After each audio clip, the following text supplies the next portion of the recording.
எல்லாருக்கும் சோறு போடுற நம்ம தெய்வங்களான விவசாயிகளுக்கான அஜெண்டா 5 ஏக்கருக்கு குறைவான நிலமுள்ள விவசாயிகளுக்கு வேளாண் கூட்டுறவு சங்கங்களில் வாங்கிய பயிர்க்கடன் முழுமையாக தள்ளுபடி செய்யப்படும். 5 ஏக்கருக்கு மேல் உள்ள விவசாயிகளுக்கு 50% தள்ளுபடி செய்யப்படும்.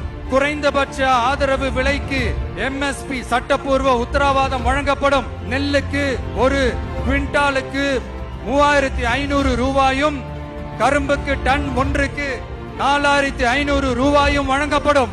உழவர்களின் தோழன் திட்டத்தின்படி குத்தகை விவசாயிகள் மற்றும் விவசாய தொழிலாளர்களுக்கு ஒரு குடும்பத்திற்கு ஆண்டுக்கு ரூபாய் 10,000 அவர்களின் நேரடி முதலீட்டு ஆதரவு தொகையாக வழங்கப்படும். 100% பயிர் காப்பீட்டு திட்டத்தின்படி பயிர் பாதுகாப்பு உறுதி செய்யப்படும்.